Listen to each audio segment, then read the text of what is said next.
I stood in the doorway of the community center, my hands trembling as I held the envelope that had arrived 3 days before my retirement party. The crisp, white paper felt like ice against my fingertips, and the words printed in elegant script seemed to blur as tears welled up in my eyes. My daughter-in-law Rebecca had organized everything, she said. She had taken care of all the details, she promised. But this invitation, this beautiful, professionally printed invitation that I'd found accidentally in my neighbor's mailbox, delivered by mistake, told me everything I needed to know. You are cordially invited to celebrate Margaret Chen's retirement, it read. My name, my party. But I had never received one. The autumn wind carried the scent of burning leaves through the open door, and I could hear laughter echoing from inside the building.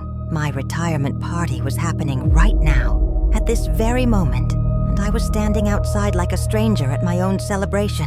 Rebecca had told me the date was next Saturday. She had looked me straight in the eyes just yesterday morning, sipping the coffee I had made for her, sitting at the kitchen table I had refinished with my own hands. And she had smiled that perfect smile of hers and said the words that now echoed in my mind like a cruel joke. Only the most important people are invited, Margaret. The ones who really matter. You understand, don't you? We want to keep it intimate and special. I had nodded.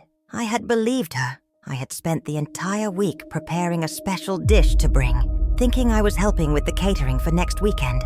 What a fool I had been. The door opened wider as someone exited, and I caught a glimpse of the interior. Gold and white balloons floated near the ceiling. A banner stretched across the far wall, with my name emblazoned in glittering letters. Tables draped in ivory linens held elaborate floral arrangements, white roses and eucalyptus, my favorite combination. I recognized at least 30 people from my department, colleagues I had worked alongside for 27 years. My best friend Sandra stood near the refreshment table, wearing the pearl necklace I had given her for her 60th birthday. My cousin Patricia laughed at something someone said, her hand resting on the shoulder of her husband Thomas. Even my next-door neighbors, the Johnsons, were there, the same couple who had borrowed my lawnmower every summer for the past decade. Everyone was there. Everyone except me. I took a step backward, my kitten heels catching on the concrete. The envelope slipped from my fingers and fluttered to the ground, landing in a puddle left by the morning rain. I watched the ink begin to run, my name dissolving into a blue-black smear, and something inside me cracked. Not broke, not yet, but cracked, like the first thin line appearing in a frozen lake before the ice shatters completely. How had I gotten here? How had the woman who had given everything, sacrificed everything, become invisible in her own life? I closed my eyes and let myself remember. Let myself travel back to a time when hope felt real and family meant something more than obligation and performance. 3 years ago, when my son Daniel first brought Rebecca home for Thanksgiving, I had opened my door and my heart without hesitation. She stood on my porch in a cream-colored sweater and dark jeans, her auburn hair pulled back in a loose braid, and her smile seemed genuine enough. Daniel's hand rested on the small of her back with such tenderness that I felt my chest tighten with happiness for him. After his divorce from Catherine, I had worried he might never trust love again. But here he was, his eyes bright with something I hadn't seen in years, introducing me to the woman he said made him believe in second chances. "Mom, this is Rebecca. Rebecca, this is my mother. Margaret," he had said, and I noticed how he emphasized the word mother, as if he wanted her to understand how important this moment was. Rebecca had stepped forward and hugged me, not the polite half-embrace of a stranger, but a real hug, her arms wrapping around my shoulders, her cheek pressed against mine. "I've heard so much about you, Margaret. Daniel says you make the best apple pie in 3 counties. I hope you'll teach me your secret." I had laughed, immediately charmed. "No secret, sweetheart. Just good apples and a lot of love." We had spent that Thanksgiving weekend cooking together, talking for hours while Daniel watched football in the living room. Rebecca asked questions about my childhood in San Francisco, about my late husband Robert, who had passed away from cancer 8 years earlier, about my career as a senior finance director at Morrison & Associates. She seemed genuinely interested, leaning forward as I spoke, her green eyes focused and attentive. When I showed her photos of Daniel as a child, she had touched the pictures gently, as if they were precious artifacts, and said, "He's lucky to have a mother who loved him so completely." I should have heard the past tense in that sentence, should have noticed the subtle implication that my active role in Daniel's life was something that belonged to history, not the present. But I was too happy, too relieved that my only child had found someone who seemed kind and genuine and real. They got engaged 6 months later. Daniel called me on a Tuesday evening in May, his voice crackling with excitement through the phone. "She said yes, Mom. Rebecca said yes. We're getting married in September." "September? That's only 4 months away, honey," I had said, surprised by the speed. "We don't want to wait. We're not kids anymore, Mom. We know what we want, and we want to start our lives together as soon as possible." I had understood that logic after all. Daniel was 38 and Rebecca was 35. They weren't impulsive teenagers. They were adults making an adult decision. So I had thrown myself into helping with the wedding preparations, offering my time, my energy, and my resources without hesitation. Rebecca had expensive taste. The wedding dress she fell in love with cost $4,000. The venue she wanted, a historic mansion overlooking the bay, required a deposit of $15,000. The photographer she insisted on booking charged another $8,000 for the day. When they sat me down in my kitchen one June evening, their faces serious and worried, and explained that they were short on funds, I didn't hesitate. "How much do you need?" I had asked. Rebecca had glanced at Daniel, then back at me. $25,000 would cover everything we're short on.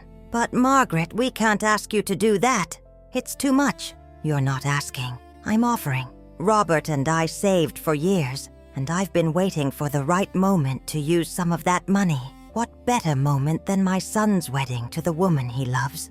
I had written the check that same night, $25,000, transferred from my savings account to theirs. It represented years of careful budgeting, of packing lunches instead of eating out, of driving my car an extra 3 years past when I should have replaced it. But seeing the relief and gratitude on their faces had made every sacrifice worth it. Or so I had thought.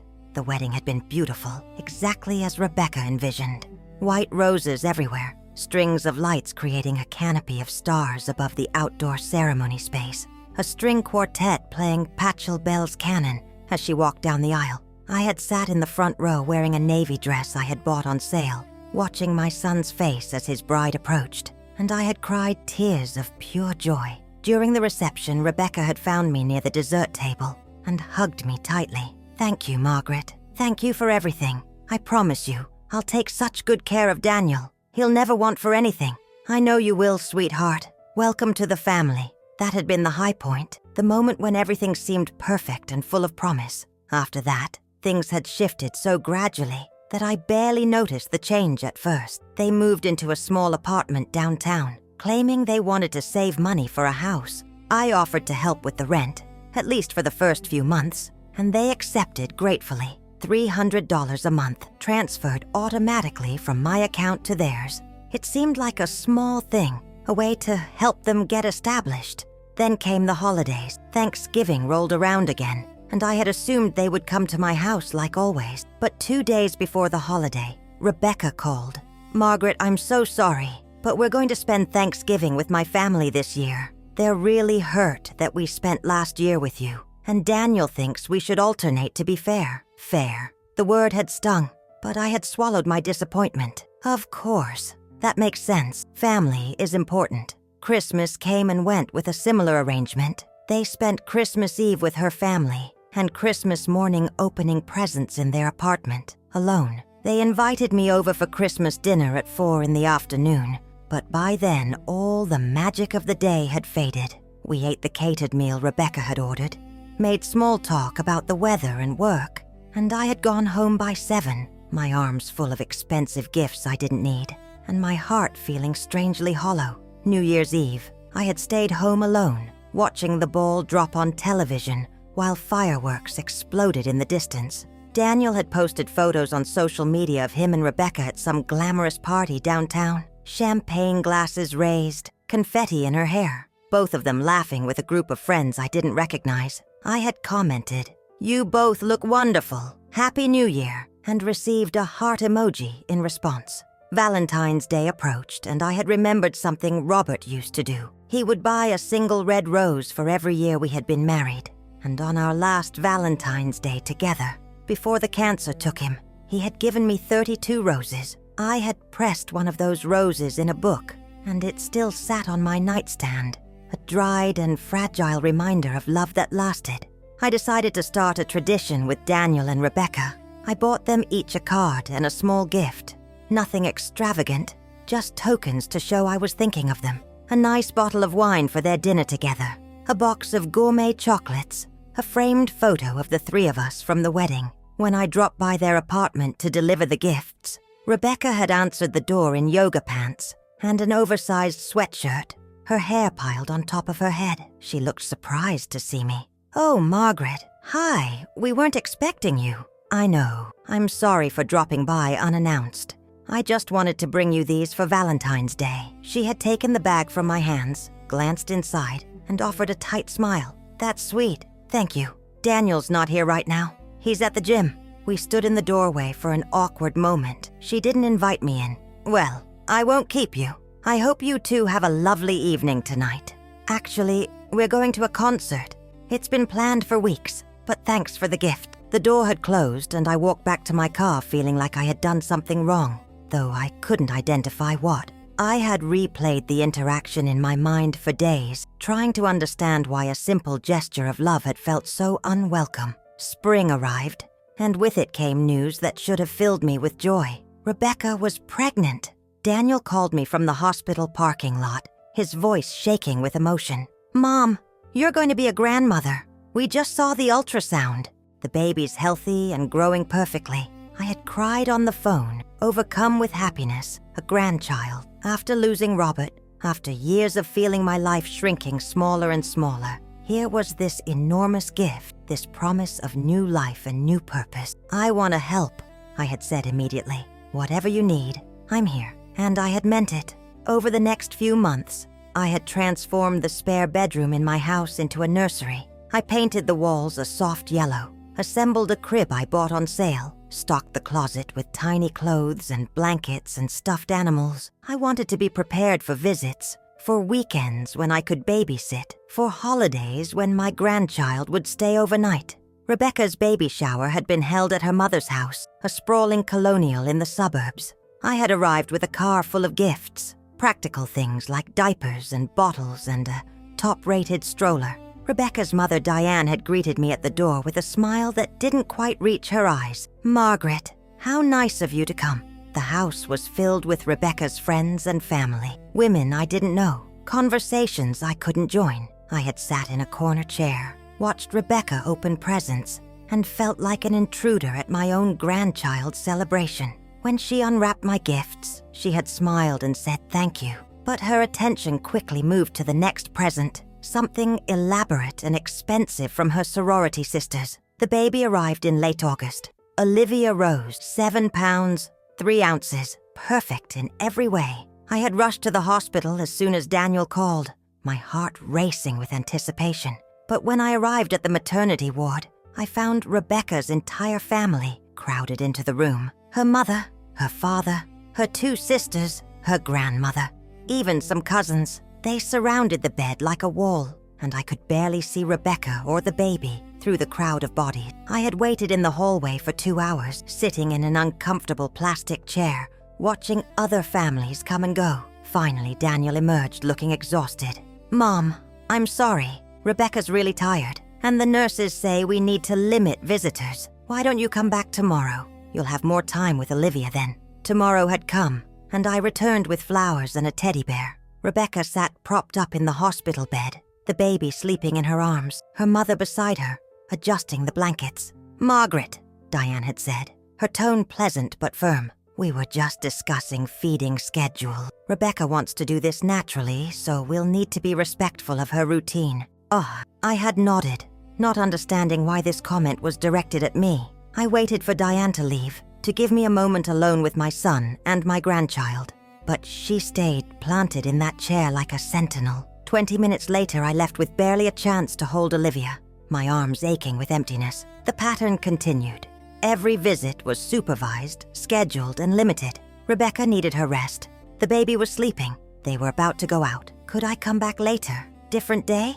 Different time? I tried to be understanding. I reminded myself that new mothers needed space, that Rebecca was adjusting to a demanding new role. But as weeks turned into months, I realized I was being systematically excluded from my grandchild's life. Then came the day that changed everything, though I didn't understand its significance at the time. Daniel and Rebecca's apartment lease was ending, and they wanted to buy a house, a real home where Olivia could grow up, with a backyard and good schools nearby. They found a beautiful Cape Cod-style house in a neighborhood 20 minutes from downtown. 3 bedrooms, 2 bathrooms, hardwood floors, and a kitchen with granite countertops. The price was $350,000. They invited me over for coffee on a Saturday morning in October, and I knew, before they spoke, what they wanted to discuss. Daniel's face had that expression he'd worn as a child when he needed to ask for something important.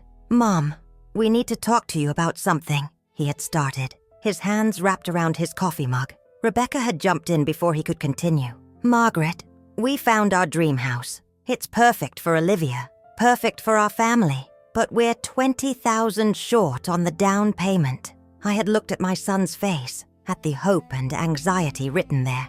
I thought about my savings account, about the money I had carefully accumulated over decades of work. I thought about the retirement I had been planning, the trips I had wanted to take, the freedom I had earned. And then I thought about Olivia, about giving my grandchild a stable home and a safe place to grow. $20,000, I had repeated slowly. "We wouldn't ask if we had any other option," Daniel said. "We've saved everything we can, but housing prices have gone crazy. This house won't stay on the market long." Rebecca had reached across the table and placed her hand on mine. Her skin was soft and warm, and her eyes shimmered with what looked like tears. "You've already done so much for us, Margaret. The wedding, helping with our rent, all those gifts for Olivia. We know we're asking a lot, but this is the last time. Once we have the house, we'll be stable, independent. You won't have to help us anymore. The last time, the promise of independence, the idea that this sacrifice would finally establish them as a self-sufficient family unit. It made sense. It felt like the right thing to do. I had withdrawn $20,000 from my retirement savings the following Monday. It hurt to see that number decrease on my bank statement, to watch years of careful planning evaporate with a single transaction. But I had told myself it was worth it. This was my family. This was my legacy. They closed on the house in early November. I helped them move, packing boxes, cleaning the old apartment, hauling furniture. Rebecca's mother was there too, directing traffic, making decisions about furniture placement, hanging curtains. I had felt like hired help in my son's new home, but I had swallowed my pride and focused on being useful. "Thank you, Mom," Daniel had said at the end of that long day, hugging me in the driveway as the sun set behind the house. "You've given us everything. I don't know how we'll ever repay you. You don't have to repay me, honey. That's what family does. We take care of each other." He had smiled and kissed my cheek, and I had driven home feeling simultaneously exhausted and fulfilled. I had given my son and his family a home. What could matter more than that? The winter passed in a blur of work and occasional visits. I was busy at the office, closing out the fiscal year, training my replacement, preparing for my retirement in the spring. Morrison and Associates had been my professional home for 27 years. I had started as a junior accountant and worked my way up to senior finance director, managing a team of 15 people, overseeing budgets in the millions. My retirement party was supposed to be a celebration of those years of dedication and service. When Rebecca offered to organize it, I had been touched by her thoughtfulness. It was a Tuesday evening in March when she called. "Margaret, I've been thinking about your retirement party. You've given so much to everyone else your whole life. Let me give something back to you. Let me plan a celebration you'll never forget." "Rebecca, you don't have to do that. I was just thinking of having some cake in the break room at work." "Absolutely not. You deserve something special. A real party with all your friends and colleagues. Good food, decorations, the whole thing. Please let me do this for you." Her enthusiasm had been contagious. I had felt valued and appreciated in a way I hadn't for months. "If you're sure it's not too much trouble." "It's not trouble at all. It's my pleasure. Just give me a list of people you want to invite and leave the rest to me." I had spent the next week compiling names and contact information, colleagues from work, friends from my book club, neighbors, extended family members. I had given Rebecca a list of 48 people, along with $500 to help cover costs. "I know parties are expensive," I had said. "This should at least cover the basics." Rebecca had taken the money and the list, hugged me, and promised to create something beautiful. Over the next few weeks, she provided updates. She had reserved a venue. She had hired a caterer. She had ordered decorations. Everything was coming together perfectly. Then last week, she had mentioned the date. October 19th, next Saturday, she had said clearly. Next weekend. I had marked it in my calendar, counted down the days, and never suspected that she was lying to my face. The invitation in my neighbor's mailbox, accidentally delivered, had revealed the truth. The party was today, October 19th, right now, and I was standing outside in the cold, uninvited to my own celebration. I opened my eyes and stared at the community center door. Inside, people were laughing and eating food I had paid for, celebrating a milestone in my life without me present. My daughter-in-law, the woman I had welcomed into my family with open arms, the woman I had given nearly $70,000 to over 3 years, had deliberately excluded me from this moment. But why? The question echoed in my mind as I bent down and picked up the ruined invitation from the puddle. Water dripped from the paper and I clutched it against my chest, feeling the dampness seep through my coat. I needed to understand. I needed to know what I had done wrong, what had transformed me from a beloved mother and grandmother into someone who could be casually erased from her own life story. My phone buzzed in my pocket. A text message from Sandra, my best friend, the woman who was currently inside enjoying my retirement party without me. "Where are you? Rebecca says you're running late." Running late? Another lie, another layer of deception. Rebecca had told everyone I was coming, just delayed. That way no one would question my absence until it was too late, until the party was over, and I was just a strange footnote in the evening, the guest of honor who never arrived. I stared at that text message for a long moment, my thumb hovering over the keyboard. I could respond. I could tell Sandra the truth. I could walk through those doors right now and expose Rebecca in front of everyone. But something stopped me, some instinct that told me there was more to this story, more I needed to understand before I acted. I got in my car and drove home, my hands shaking on the steering wheel. The streets were empty in the fading afternoon light, leaves swirling across the pavement, and I felt like I was moving through a dream or a nightmare, some altered reality where the rules I had lived by no longer applied. When I reached my house, I sat in the driveway for 10 minutes before I could force myself to go inside. The yellow Victorian I had lived in for 34 years suddenly felt unfamiliar, like a stranger's home. Robert and I had bought it when Daniel was 4 years old. We had renovated the kitchen together, planted the garden, painted every room. He had died in the master bedroom, holding my hand, telling me he loved me with his last conscious breath. I walked through the front door and set my purse on the hall table, the same table where Robert used to leave his keys every evening when he came home from work. The house was silent, except for the ticking of the grandfather clock in the living room, each second marking time in a life that suddenly felt completely empty. My phone continued buzzing with messages, Sandra asking where I was, my colleague Jennifer wondering if I needed a ride, my cousin Patricia hoping I was okay. Each message was a small knife, cutting deeper into the wound Rebecca had opened. These people thought they were attending a party I knew about, a celebration I had agreed to. They had no idea they were participating in my humiliation. I walked into the kitchen and poured myself a glass of water, my hands still trembling. The kitchen Robert and I had remodeled together, with its white subway tile backsplash and butcher block counters. I leaned against the sink and stared out the window at the garden where we had planted tomatoes every summer, where Daniel had played as a child, where I had imagined teaching Olivia to grow her own vegetables someday. That future felt like it was dissolving before my eyes, like watercolor paint running in the rain. My phone rang. Daniel's name appeared on the screen. I stared at it, watching it buzz and light up, and I felt something cold settle in my chest. Did he know? Was he part of this? Or was Rebecca manipulating him the same way she had manipulated me? I answered on the fourth ring. Hello? Mom, where are you? Everyone's worried. Rebecca said you were coming, but you're not here and the party's been going for over an hour. His voice sounded genuinely concerned, genuinely confused. I closed my eyes and made a decision in that moment. I wouldn't tell him the truth yet, not until I understood the full scope of what was happening. I'm not feeling well, honey. I think I caught something at work. Tell everyone I'm sorry, that I'll make it up to them. Mom, this is your retirement party. You've been looking forward to this for months. Are you sure you can't just come for a little bit? We have cake and everyone brought gifts, and Rebecca worked so hard to put this together. Rebecca worked so hard. The words tasted bitter in my mind. I really can't, Daniel. Please apologize to everyone for me. I need to rest. There was a pause on the other end of the line. Okay, Mom. I understand. Feel better.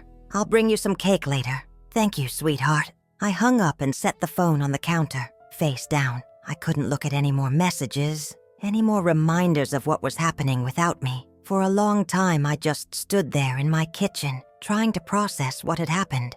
Rebecca had taken my money, my time, my love, and my trust, and she had used all of it to isolate me from my own life. But I still didn't understand why. What had I done to earn such treatment? What had I said or failed to say, done or failed to do, that made her hate me enough to orchestrate this elaborate cruelty? I needed answers, and I needed evidence. I went upstairs to my home office, a small room under the eaves that I had converted into a workspace years ago. My computer sat on the desk, its screen dark. I powered it on and opened my banking records, something I hadn't looked at carefully in months. I had been too busy, too distracted, too trusting.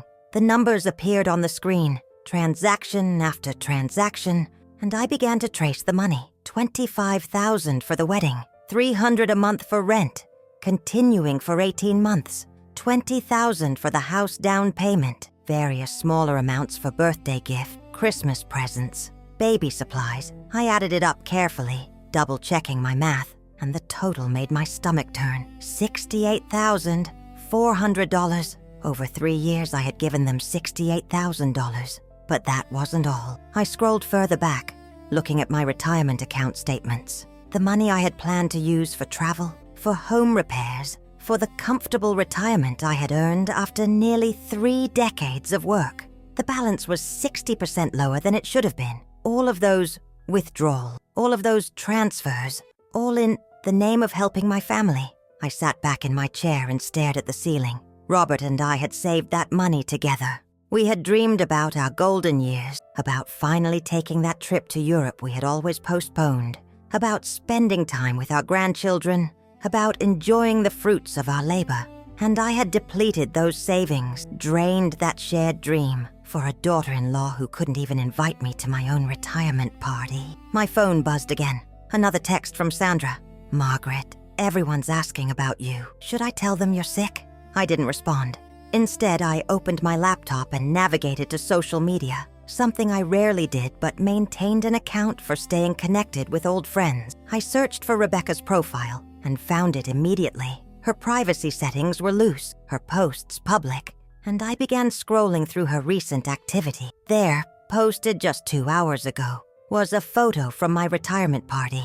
Rebecca stood in the center of the frame, wearing a stunning emerald dress I had never seen before. Her hair professionally styled, her makeup perfect. She was surrounded by my colleagues, holding what appeared to be a champagne glass, and the caption read, "So honored to celebrate an amazing woman's incredible career. Margaret Chen, thank you for all you've taught us about grace, dignity, and family. This party has been months in the planning, and I'm so grateful everyone could make it to celebrate properly." I read that caption 3 times, each word dripping with irony. Grace, dignity, family. She was using my absence to position herself as the devoted daughter-in-law, the thoughtful organizer, the one who truly appreciated me. And everyone there would believe her because I wasn't present to contradict the narrative. I scrolled through the comments, dozens of them. "You're such a wonderful daughter-in-law. Rebecca, this is beautiful. Margaret is so lucky to have you. What an amazing tribute. You clearly love her so much. The screen blurred as tears filled my eyes. This wasn't just exclusion. This was something far more calculated. Rebecca was stealing my story, my relationships, my identity, and repackaging it all with herself at the center. She was becoming the hero of my own life, while I sat at home, erased and irrelevant. I wiped my eyes and kept scrolling. Further back in Rebecca's timeline, I found other photos. Her baby shower, where I had felt so out of place. The comments there were telling. "Your mom threw such a beautiful party," Rebecca had replied with a heart emoji. Not her mother-in-law, just her mom, as if I didn't exist. Another post from Christmas showed Rebecca's family gathered around their tree with Olivia. "Blessed to spend the holidays with the people who matter most." No mention of Daniel's side of the family. No acknowledgement that I had existed at all. A photo from their house closing showed Rebecca and Daniel holding keys, standing in front of their new home. Dreams really do come true when you work hard and save smart. So proud of us for making this happen through dedication and sacrifice. The comments praised their financial responsibility, their maturity, their independence. No one knew I had funded a third of that house. No one knew the sacrifice had been mine. I closed the laptop and pressed my palms against my eyes. The pattern was clear now, undeniable. Rebecca had been systematically writing me out of their story for years, slowly and carefully, until I was nothing but an occasional footnote, easily eliminated entirely. But I still didn't know why. Why go to such lengths? Why not just ask for distance, for boundaries, for space? Why this elaborate performance of affection and gratitude while secretly building walls? The answer came to me slowly, piece by piece, as I sat in the growing darkness of my office. Rebecca didn't just want distance. She wanted everything. She wanted my money, my son, my grandchild, and the appearance of being a perfect, grateful, loving family member. She wanted the benefits of my generosity without the inconvenience of my presence. She wanted to be the only mother figure in Daniel's life, the only grandmother in Olivia's life, the matriarch of a family she was building on the foundation of my sacrifices. And she had almost succeeded. If not for that misdelivered invitation, I might never have known. I might have believed I was sick, apologized for missing my own party, and continued living on the margins of my family's life, grateful for whatever scraps of attention they chose to give me. The thought made something crystallize inside me, something cold and clear and absolutely certain. I was done being erased. I was done being used. I was done sacrificing myself for people who viewed me as nothing more than a resource to be exploited. I stood up and walked to the filing cabinet where I kept important documents, birth certificates, insurance papers, property deeds, and bank statements. I pulled out the folder labeled Daniel and Rebecca and spread its contents across my desk.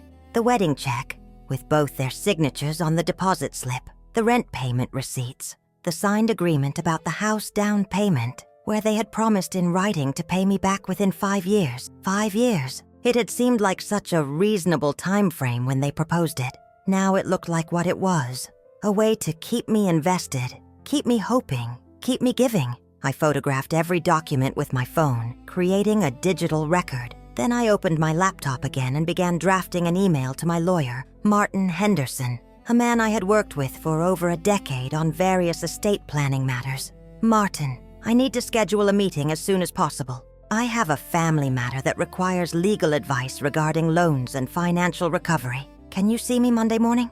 I hit send before I could second guess myself. This was happening. I was taking action. My phone rang again. This time it was Rebecca.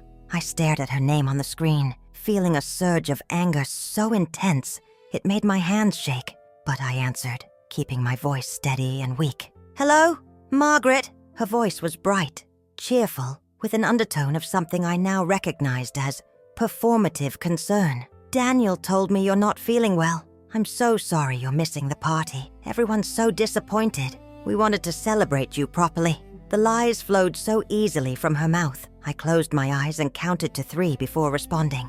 "Yes, I'm not well at all. I think I need to rest."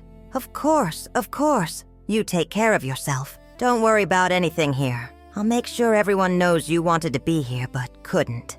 And I'm recording everything on video so you can see it later. All the speeches, the gifts, everything. recording it so I could watch my own celebration as a spectator, an outsider looking in.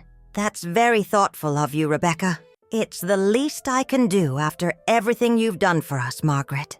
You've been so generous, so supportive. This party was my way of giving back, of showing you how much you mean to us. The words were right. The tone was right. If I hadn't known the truth, I would have been touched. But I heard the performance now, the careful construction of a narrative that had nothing to do with reality.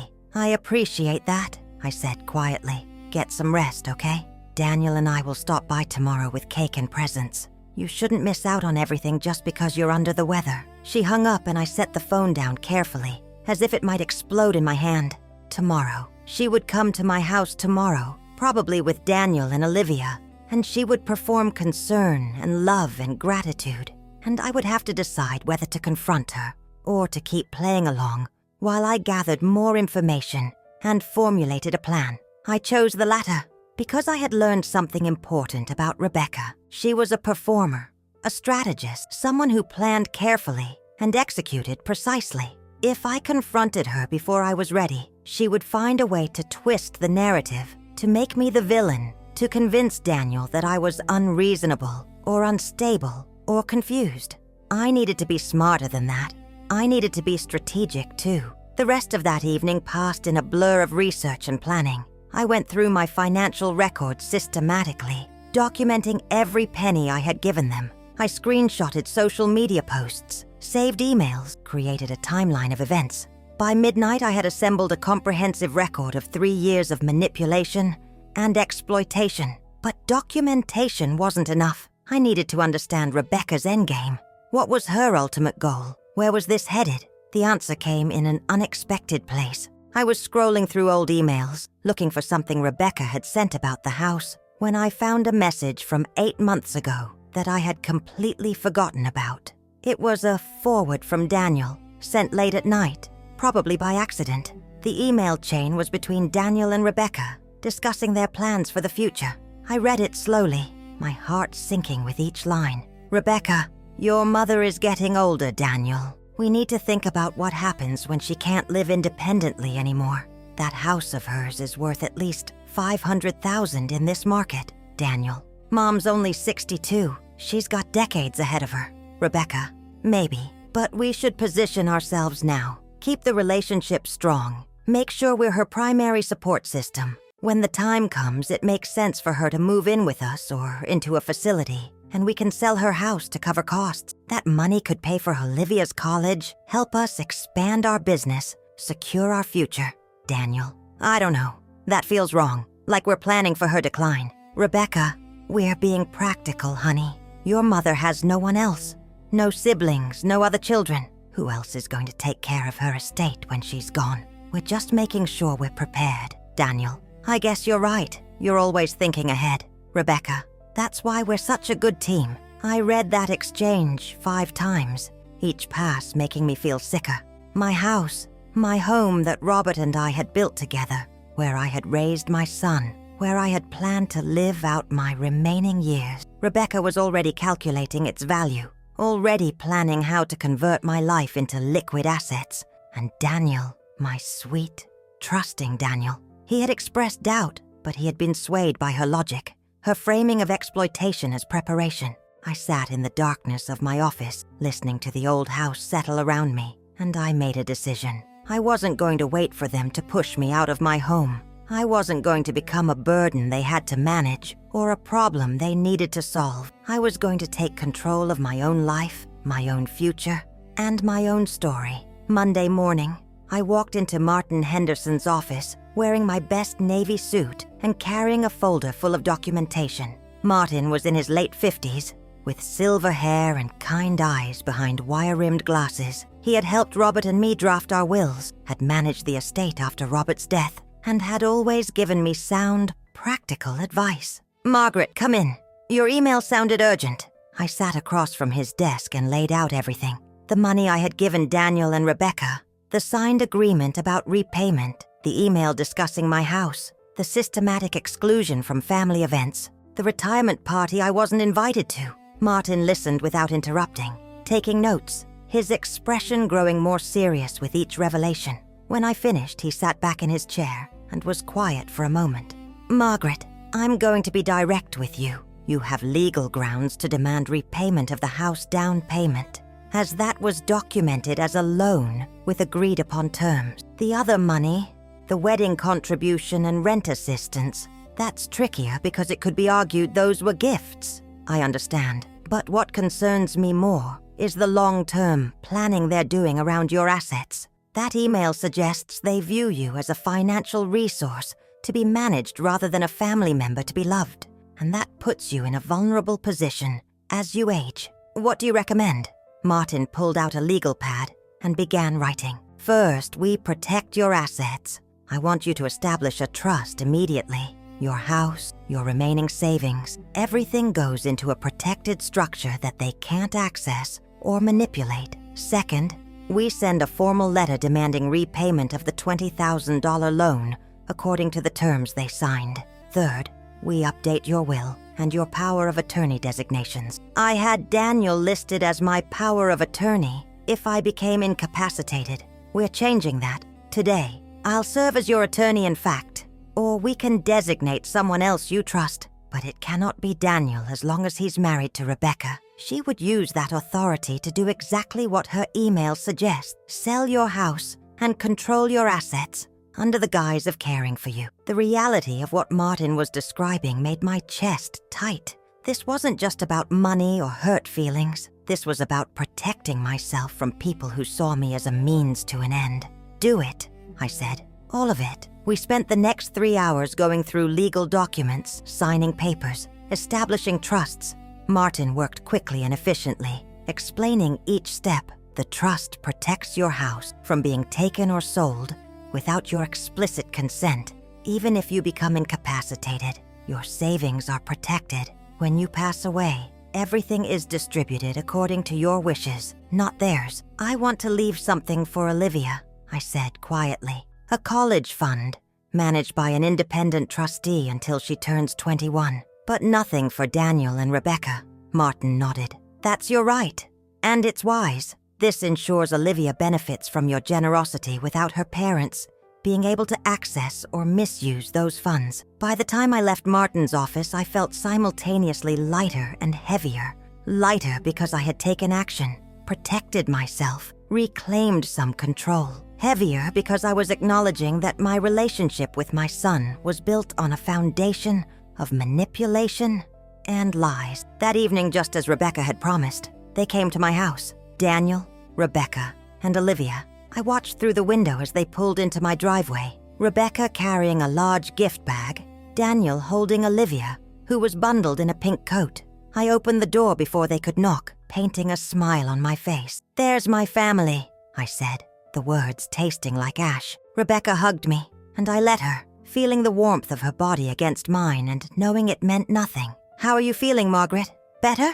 "A bit. Still tired." We sat in the living room, and they presented me with gifts from the party. A crystal vase from my department, a leather-bound journal from my book club, a gift certificate to a spa from Sandra.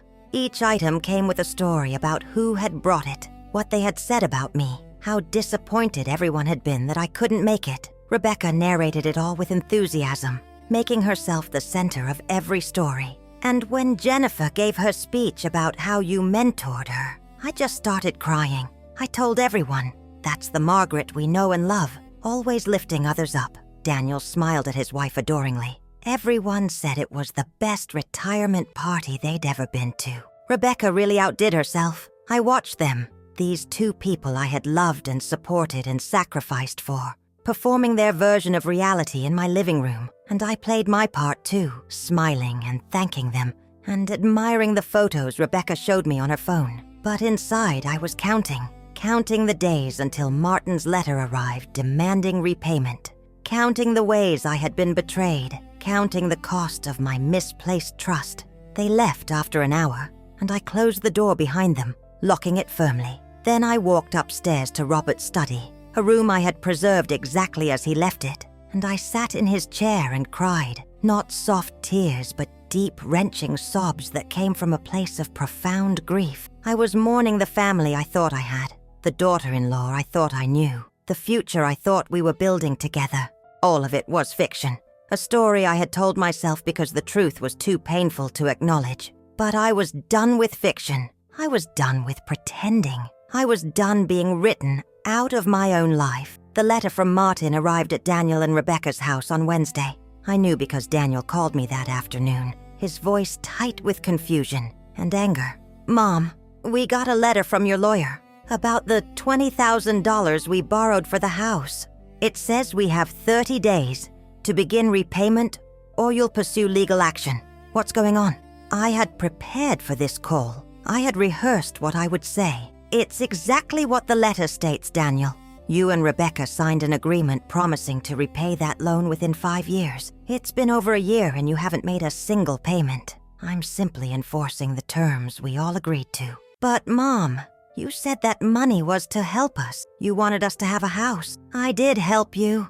I loaned you $20,000 interest-free. That's extraordinarily generous. But it was a loan, not a gift. You signed papers acknowledging that." There was silence on the other end. Then I heard Rebecca's voice in the background, sharp and angry. Though I couldn't make out the words, Daniel came back on the line. "Mom, we can't afford to pay you back right now. We have a mortgage, a baby, expenses. You know our situation." "Then perhaps you shouldn't have bought such an expensive house. That's not fair. You encouraged us to buy it.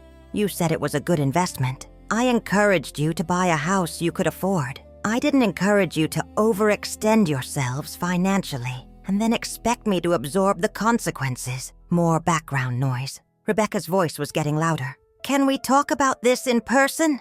Daniel asked. "Face to face. This feels really cold. Going through lawyers. I'm simply protecting my interests, Daniel, as you and Rebecca have been protecting yours." I hung up before he could respond.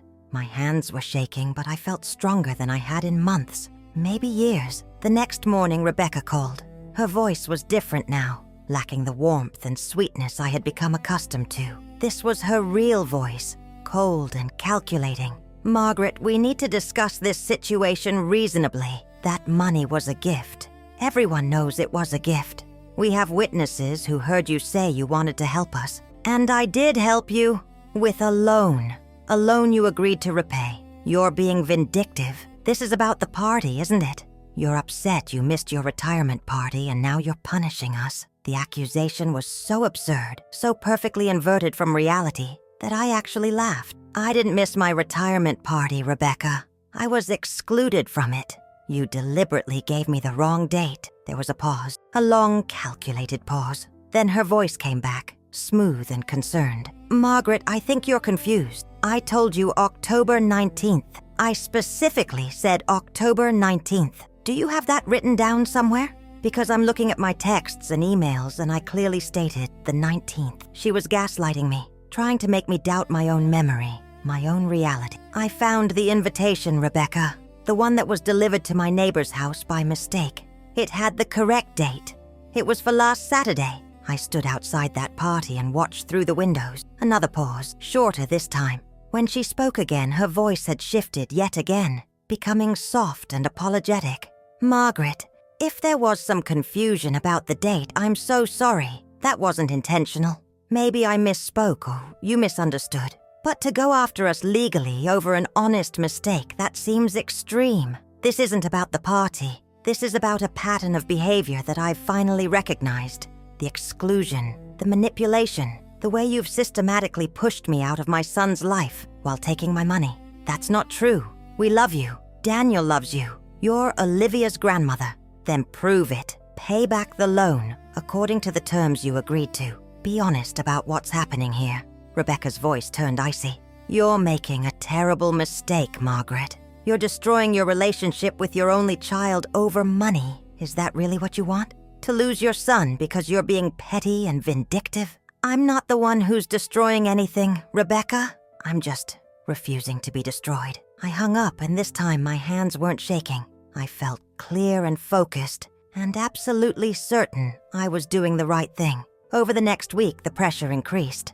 Daniel sent long emotional text messages about how hurt he was, how he couldn't believe I was doing this, how Rebecca was crying every night. My cousin Patricia called saying she'd heard there was family drama and hoping everything was okay. Even Sandra reached out mentioning that Daniel had contacted her, asking if I seemed unstable lately. Rebecca was executing a campaign, turning people against me, framing me as the unreasonable one. And it might have worked if I hadn't prepared for exactly this scenario. I invited Sandra to lunch. We met at a small cafe downtown, ordered salads and iced tea, and I told her everything. Every detail, every manipulation, every lie. I showed her the financial records, the screenshots, the email about my house. I explained about the retirement party, about being excluded, about standing outside watching my own celebration happen without me. Sandra's face went through a range of emotions as I spoke. Disbelief, anger, sadness, and finally determination. Margaret, I had no idea. Rebecca told us you were running late, that you'd called her feeling sick. She seemed so concerned. She gave this beautiful speech about what an amazing mother-in-law you were, how grateful she was for everything you'd done. I thought it was touching. It was a performance, and I was the only one who knew I wasn't actually in the audience. What are you going to do? I've protected my assets legally. I'm demanding repayment of the loan, and I'm setting boundaries. No more money, no more sacrificing myself for people who see me as a resource rather than a person. Sandra reached across the table and squeezed my hand. I'm proud of you. This takes courage. It takes exhaustion. I'm tired of being used. What can I do to help? Just believe me. When Rebecca tries to paint me as unstable or vindictive, remember what I've told you. Remember the truth. Sandra nodded firmly. Always. I had similar conversations with other friends, carefully selected people I trusted. I didn't blast my story across social media or try to publicly shame Rebecca. That would have been stooping to her level, fighting with her weapons. Instead, I quietly, systematically built a network of people who knew the truth, who would support me when Rebecca tried to isolate me completely. 2 weeks after the lawyer's letter, Daniel showed up at my house unannounced. It was a Saturday morning, and I was in the garden pulling weeds and trying to find peace in the familiar rhythm of physical work. Mom, we need to talk. I stood up, brushing dirt from my gloves. He looked terrible, exhausted and stressed, with dark circles under his eyes. Hello, Daniel. Can we go inside? We sat at my kitchen table, the same table where we'd had thousands of meals together, where I'd helped him with homework as a child, where we'd laughed and cried and built a relationship I thought was unbreakable. Mom, I don't understand what's happening. Rebecca says you're angry at her, that you blame her for some confusion about your party. But demanding we pay back that loan right now, when you know we're struggling, that's not like you. What's really going on? I looked at my son, this man I had raised, and I saw Robert's eyes looking back at me. Kind eyes, honest eyes, eyes that deserved the truth. Daniel, I need to ask you something, and I need you to be honest. Did you know Rebecca gave me the wrong date for my retirement party? He frowned. What do you mean? The party was October 19th. Rebecca told me it was the 26th. She deliberately gave me the wrong date so I wouldn't attend my own celebration. Daniel's frown deepened. That doesn't make sense. Why would she do that? That's what I'm asking you. Did you know? No. Mom, I swear. I had no idea. I thought you were sick. Rebecca said you called her that afternoon, saying you weren't feeling well. I pulled out my phone and showed him the messages. The text from Sandra asking where I was. My response saying I was told the party was next week. The timestamp proving I was telling the truth. Daniel's face went pale as he read. I don't understand. Rebecca planned that party for months. Why would she exclude you? Because she's been excluding me for 3 years, Daniel. Systematically, carefully, deliberately. The party was just the most obvious example. I walked him through everything. The holidays spent with her family only. The supervised visits with Olivia. The social media posts that erased my existence. And finally, the email discussing my house, my assets, their plans for my future. I watched my son's face as the reality sank in. The denial, the resistance, the slow, painful acceptance. When I finished, he sat in silence for a long time, his hands pressed flat on the table. I didn't know, he said finally, his voice barely above a whisper. I swear, Mom, I didn't know it was like this. I thought we were just busy, that we were building our own family unit. Rebecca said it was healthy to have boundaries, to not be too dependent on you. Boundaries and exclusion are different things, Daniel. Healthy families communicate openly. They don't lie about party dates. They don't plot to sell someone's house without their knowledge. That email, God, that email. I should have said something stronger. I should have shut that conversation down completely. Yes, you should have. He looked up at me, and there were tears in his eyes. What do you want me to do, Mom? How do I fix this? I don't know if you can fix it, honey. I don't know if I want you to. I've spent 3 years trying to earn a place in my own family, sacrificing my savings and my dignity and my peace of mind. I'm done trying to earn love that should be freely given. I love you, Mom. I've always loved you. But you've let Rebecca push me away. You've chosen her version of reality over mine, again and again, and that breaks my heart more than anything she's done. Daniel put his head in his hands and cried, real gut-wrenching sobs that shook his shoulders. And despite everything, despite all the pain and betrayal, I felt my maternal instinct kick in. I wanted to comfort him, to tell him it was okay, to make it better, but I didn't, because it wasn't okay, and I couldn't make it better. This was something he had to sit with, had to process, had to choose how to respond to. When he finally looked up, his face was red and wet. I'll talk to Rebecca. I'll make this right. Will you?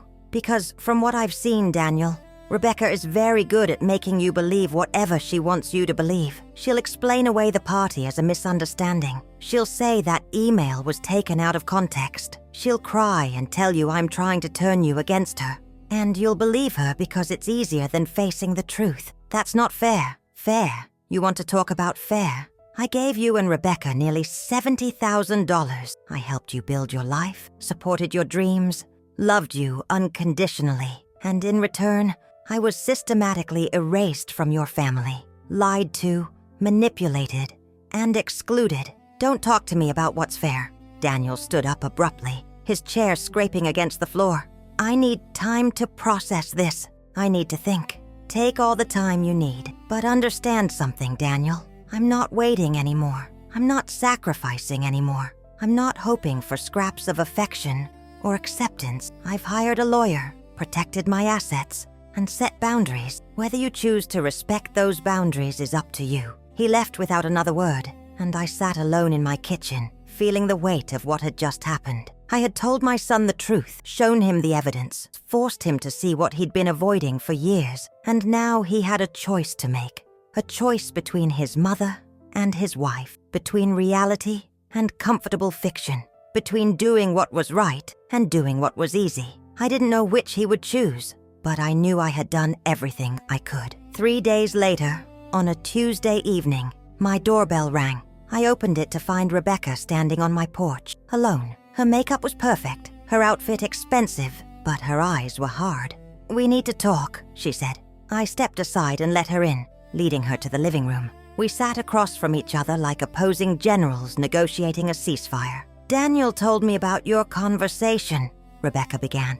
"About your accusations. They're not accusations. They're facts. You've turned my husband against me, poisoned him with lies, and twisted interpretations of innocent events. I showed him documented evidence, Rebecca. Screenshots, emails, financial records. Those aren't twisted interpretations. Those are truths you've been hiding." Rebecca's composure cracked slightly. A flash of anger crossed her face before she regained control. "That email about your house was a private conversation between a husband and wife, discussing worst-case scenarios. Everyone does that kind of planning. It doesn't mean we're plotting against you.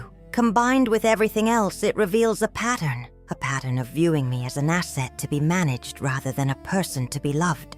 You have no idea what it's like, Margaret. You have no idea what it's like to marry into a family where the mother is so overwhelming, so present, so demanding of attention and gratitude." The mask had slipped.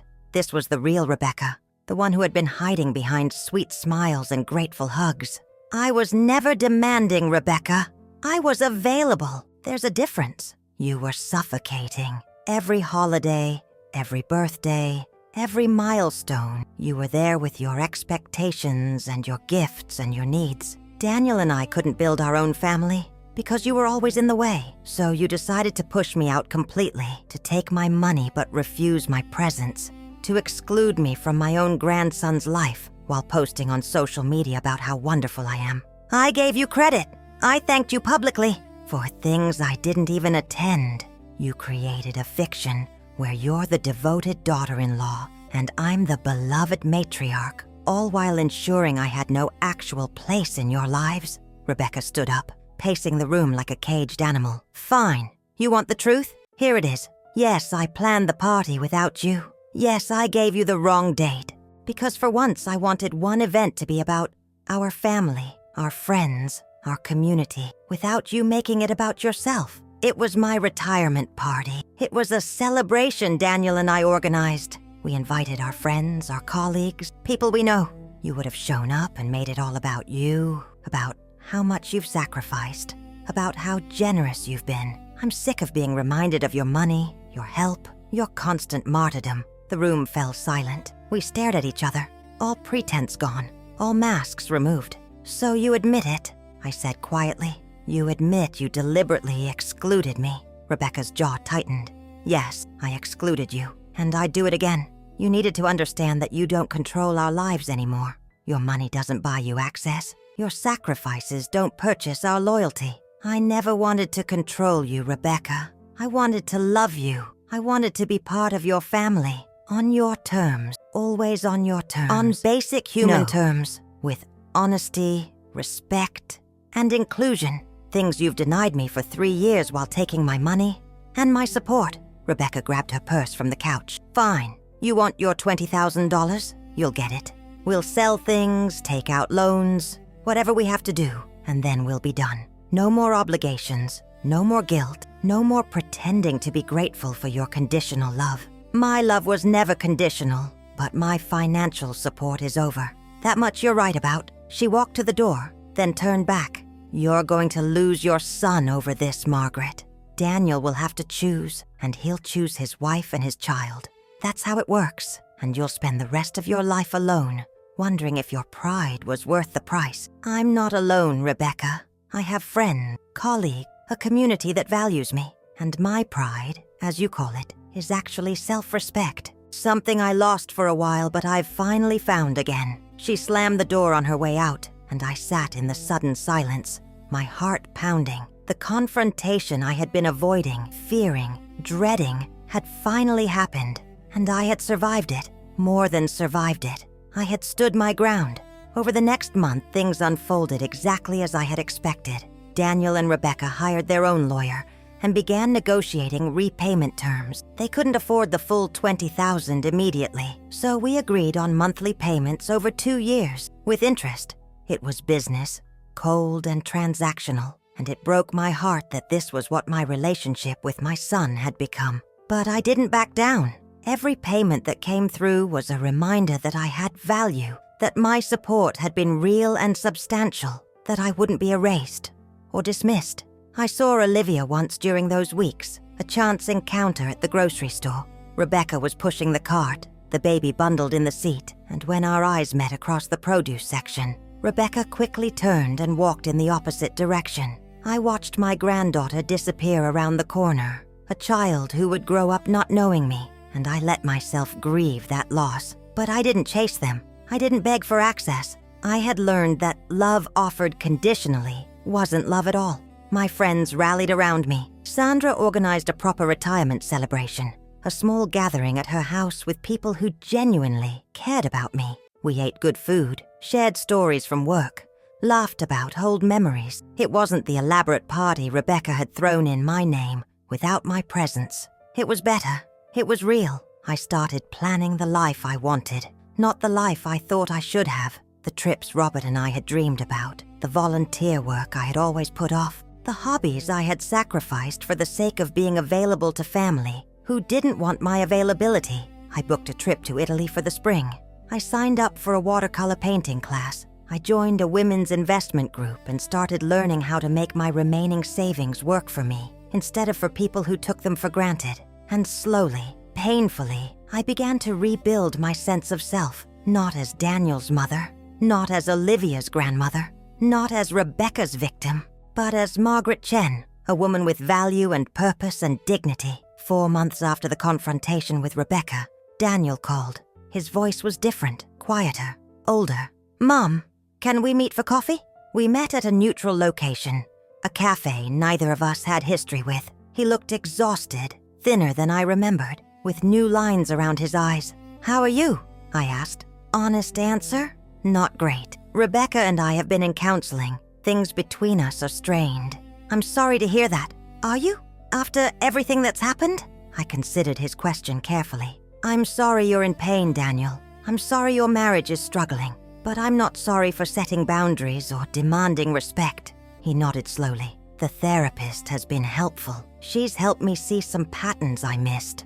Ways Rebecca manipulated situations, isolated me from you, controlled the narrative. And how does Rebecca feel about that assessment?" "She's angry, defensive, but she's also scared. Scared of losing me, scared of what it means if her version of reality isn't the only valid one." "What do you want, Daniel?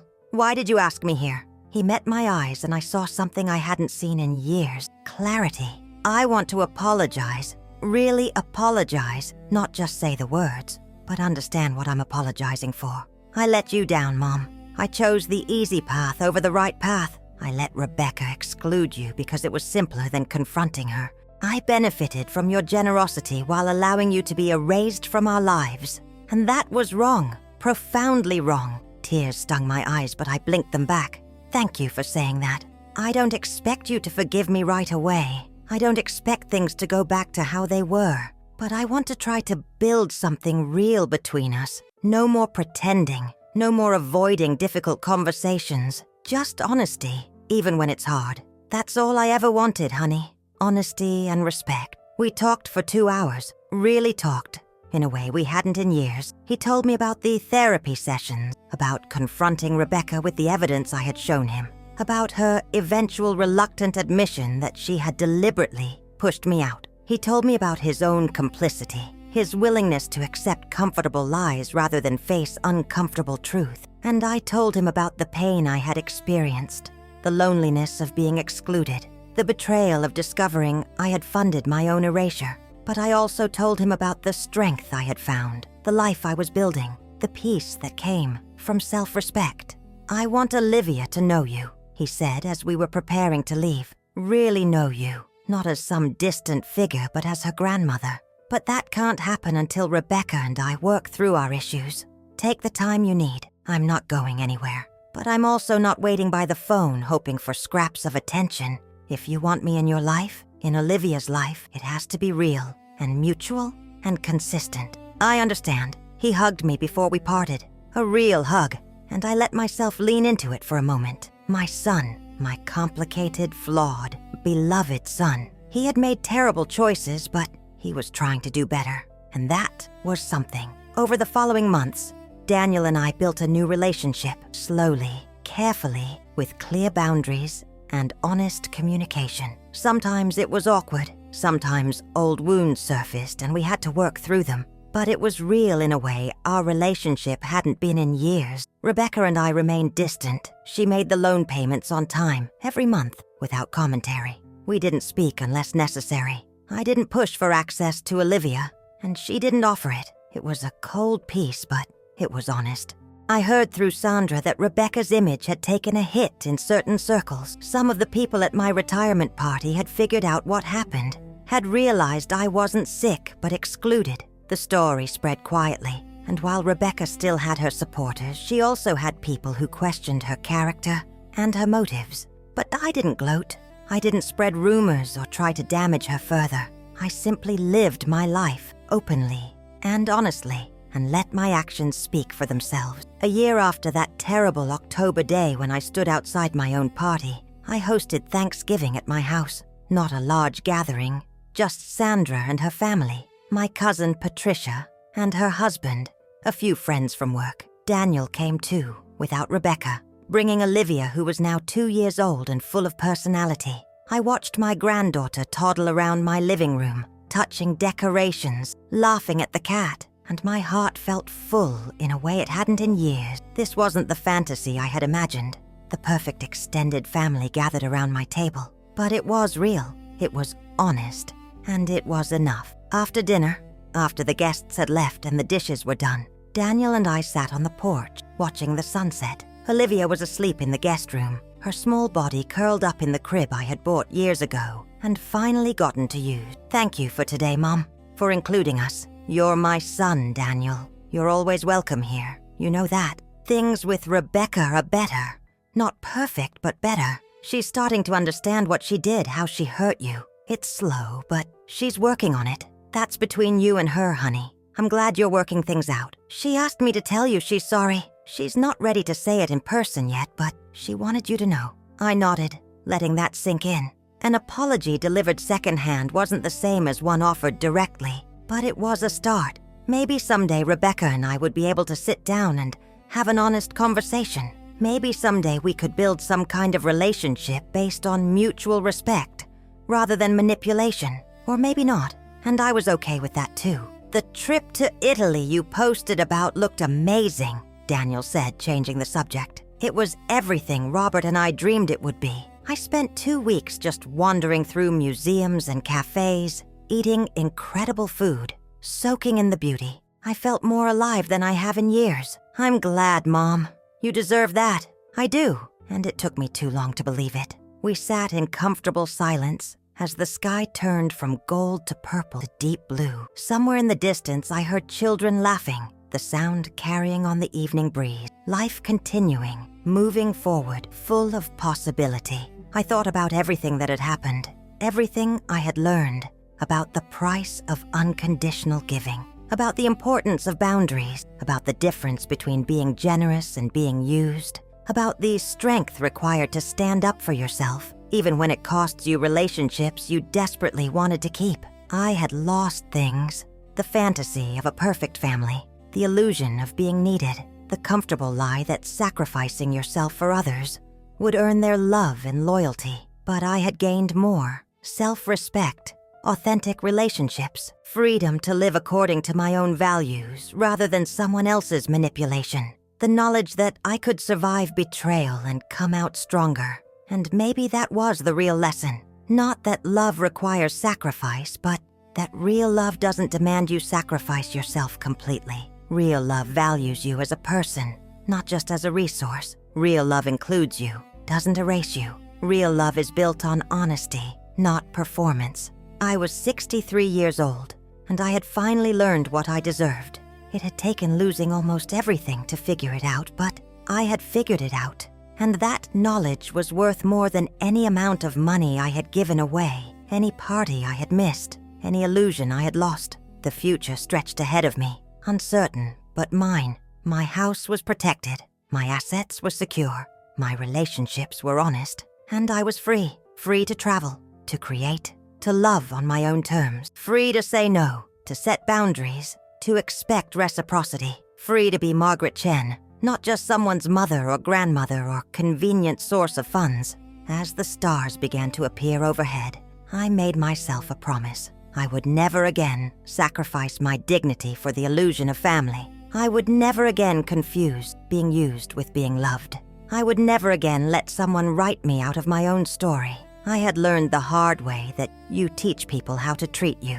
And I had taught Daniel and Rebecca that I could be taken for granted, excluded, manipulated, and exploited without consequence. But those lessons were over now. The syllabus had changed, and anyone who wanted a place in my life would have to earn it with honesty, respect, and genuine care. Not with performance, not with promises, not with manipulation, with truth. Looking back now, I understand that my retirement party wasn't the beginning of my story. It was the turning point. The moment when I stopped being a victim and became the author of my own narrative. Sometimes the greatest gift someone can give you is showing you who they really are. Rebecca gave me that gift when she excluded me from my own celebration. She revealed her true character so clearly, so undeniably, that I couldn't ignore it anymore. And in that revelation, painful as it was, I found my freedom. If you've ever felt invisible in your own life, know this. Your value doesn't depend on other people recognizing it. Your worth isn't measured by how much you sacrifice or how useful you are. You deserve relationships built on mutual respect, not one-sided giving. Set boundaries, protect yourself, demand honesty, And never ever let someone convince you that standing up for yourself is the same as being selfish. Your story is yours to write. Make sure you're holding the pen.